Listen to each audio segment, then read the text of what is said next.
नांदेडमधील शासकीय वसतिगृहातील विद्यार्थ्यांना निकृष्ट जेवण आमदार श्रीजय चव्हाण यांच्याकडून वसतिगृहाची पाहणी प्रशासनाला धारेवर धरून खडेबोल सुनावले असा प्रकार खपवून घेतला जाणार नसल्याचाही इशारा। बुलढाण्यात 9 वर्षीय सिद्धीनं शीतकडा धबधब्यावर केलं रॅपलिंग तर कोकणकडा केदारकंठा कळसुबाई शिखर सुद्धा तिनं पार केलंय। सिद्धीनं यापूर्वी 1800 फूट खोल कोकणकड्यावरून रॅपलिंग करत केला होता विक्रम। अतिवृष्टीमुळे लोणार सरोवरातील पाण्याची पातळी वाढली। बुलढाण्याच्या कमळजा देवीकडे जाणारे रस्ते आता बंद तर एमटीडीसी समोरील आणि शीत नाहणी या मार्गावरील मुख्य रस्ते पूर्ण पाण्याखाली। भाविकांना मंदिरापर्यंत जाणं अशक्यच।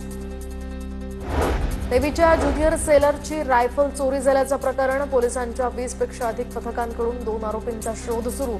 अन्य राज्यांमध्ये सुद्धा पथक रवाना। बीडमधील युवा व्यावसायिकाची स्वतःवर गोळी झाडून आत्महत्या। सोलापुरातल्या बार्शीमध्ये घडली आत्महत्येची घटना। गोविंद बर्गे असं आत्महत्या केलेल्या युवा व्यावसायिकाचं नाव। अनैतिक संबंधातनं ही घटना घडल्याची पोलीस सूत्रांची माहिती।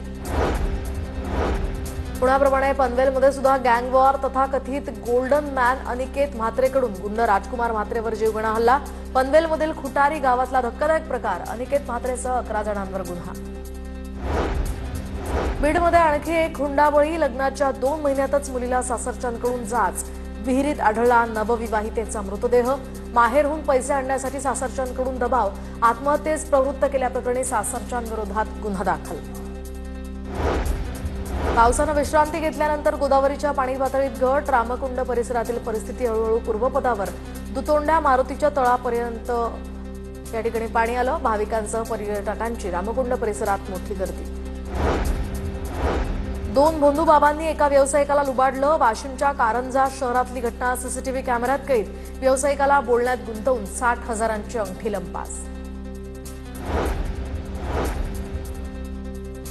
तर बोदवडच्या नाडगाव या ठिकाणी शेतकऱ्याच्या गोठाला आग। लाखो रुपयांचं शेती उपयोगी साहित्य यामध्ये जळून खाक। शेतकऱ्याचं लाखो रुपयांचं नुकसान। पंचनामे करून मदत देण्याची शेतकऱ्याची मागणी।